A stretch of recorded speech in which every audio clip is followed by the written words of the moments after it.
Hey guys, welcome back to another edition of StarCraft 2 Team Strategy. So the two games I'm going to be showing you guys today are double Terran teams going against, basically in one case it's going to be a Terran and a protoss team played by myself and my one friend. That'll be in the second game. In this first game we're going to go against a Zerg and a protoss team. And what we're going to go through in this first game is actually a gas feeding strategy. So I'm just going to keep the resource tab open for most of the game, just so you can kind of keep an eye on when we are sending resources back and forth to each other. So since my partner and I know that they're a Zerg and Protoss team, it's a really good idea for one player to get tanks, because you're going to need tanks to deal with banelings, and you're going to need marauders and stim to basically deal with Protoss gateway units. And also, if the Protoss player, for instance, techs up to Colossus, you really do need marauders in addition to maybe a Viking or a couple of siege tanks to be able to deal with them effectively early on in the game. So the great thing about double Terran team is you can easily block off most ramps, and also have multiple ways to get down with multiple depots. So I'm going to go ahead and take a look at my scouting SCV here, just taking a look at what I've seen so far. Pretty standard opening by the Protoss. It was basically a 12 gate, 14 gas, and then so on and so forth. And from what I can see in the Zerg so far, he's got a gas, good number of drones, so I can basically assume that's a 14 pool. So out of habit, I basically go and stash my SCV away in the corner here, and I'm basically going to put him in this spot right here, just somewhere hidden away so that I can check to see if the Zerg expands or not. The reason I always hide an SCV or whatever unit I scout with initially is because I want to essentially check back against Zerg teams to see if they're expanding or not. Because if they aren't expanding, it means it's usually a baneling bust. And Zerg and Protoss teams are very well known for doing like a 4-gate and a mass speedling break-in, or else they might do banelings in addition to that. And at least if I see a hatch first, I know that that push is going to come at least a minute later. And that's going to give my partner and I time to actually get tanks out. Because with a normal 4-gate, you might have one tank, but you might not always have siege mode done by the time it hits.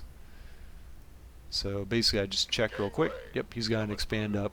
So I tell my partner that. And in the meantime, I've gotten 2 gas. And my partner's sitting on 1 gas for right now. I'd say eventually he's going to go up and get a 2nd gas to basically start feeding me a little bit more.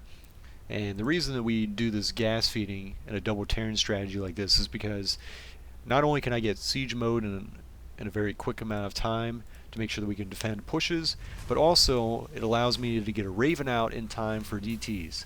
So that means we don't have to use our energy on scans for one thing, and we also don't need to have an engineering bay, which is basically a waste of money in this case if we have a Raven out. Of course, when we do go to push out later, it's a good idea to have at least 1 turret at the front and a Raven.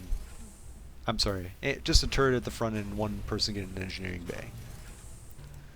So basically my partner is just getting Marauder Marines, and in the meantime I've just got my reactor to just get as many Marines, basically just to kind of soak up damage and put something in front of my siege tanks. Getting siege mode as quickly as I can. And if I had just a little bit more gas and minerals right here, I'd get a Raven as soon as I can. I'd say DTs tend to hit right around 7 minutes, so this is cutting it a little bit close here, but with a little bit of better macro and perhaps asking my partner for a little bit of his minerals or gas, I probably could have gotten the Raven out by the time DTs hit. But it's not going to be too much of an issue as long as one person has a scan, and as long as you don't have proxy pylons along the outside with an Overlord, which is another very common strategy that Protoss and Zerg teams do. They like to do warp-ins, something like that. So we'll just take a pause and take a look at the other team here. Now, I don't necessarily agree with them going Stargate. In my opinion, Void Rays aren't really that great against Terran, just because Marines cut them down so efficiently for the cost. But I'd say they are good against siege tanks, and I can kind of understand why he might have done this here. And once they do get charged up, they actually don't do too bad against other Terran units. And the Zerg at this point in time is just getting Ling Baneling. Eventually he's going to get upgrades. And you can see it's right about 8 minutes in, and I'd say this is generally when you're going to have about 3 tanks done, which is when we started pushing out. See, I got 3 tanks here. And since I know he's expanded down here, what we're going to end up doing is basically setting up our tanks right along here so we can siege it from the high ground. We'll take out the rocks, and normally what you want to do is keep almost all of your units protecting the tanks and have a small squadron of units just come in and take down the hatchery so that you don't essentially leave the tanks out in the open, because Zerg and Protoss teams will be able to cut down your forces very easily once the tanks fall. Especially with all these banelings out here. You're not going to be able to micro away from them while doing everything else. And you also notice that since you have mules as Terran, you're going to be able to get an expand up kind of around the time that you push out then. I'd say mine isn't started because I put a little bit, because I want to get another barracks and also get an engineering bay to make sure that we had some detection to home. And another thing you want to make sure you are very aware of is Ling run bys. So I would recommend keeping your ramp up. I mean, we did it in this case, and we're going to get away with it because the other team didn't attempt any run bys. But that can be a real issue for Terran.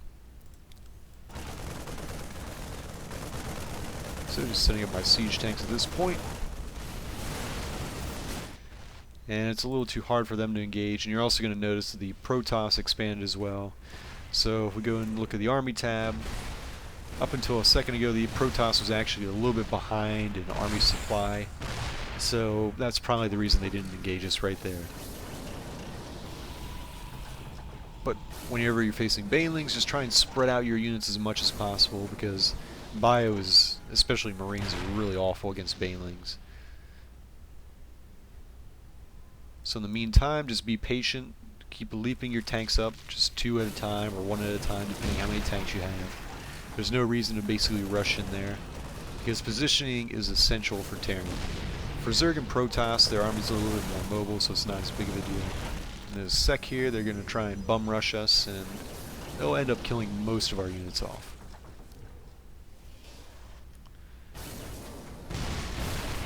This very patient style with having units spread out everywhere is going to get you a lot of wins. And just basically shutting down this ramp here means that they can't reinforce. And this is going to put a lot of task on their APM to try and keep up with managing everything.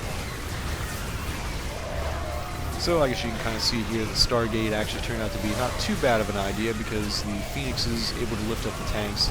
It did nullify some of our ability to take out banelings, but since we had our units spread out ahead of time, most of the Marine and Marauders survived, and then we were able to clean everything else up. And they're going to slowly lose this game after this point.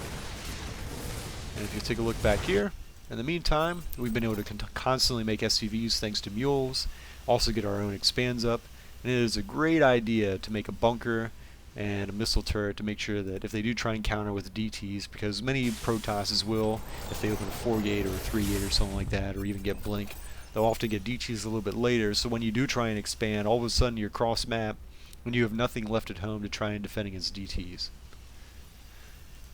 Alright guys, well I think that'll cover it for this game. The next game we're going to get into will be a little bit longer, and it's going to also cover when you're going against a double Terran team from a Terran and Protoss perspective. Alright, thanks for checking this one out. Have the other game load up in just a sec. Alright, got the second game loaded up here. This one, as you can see, is pretty long, so I'm going to kind of speed through some of the duller parts in the game.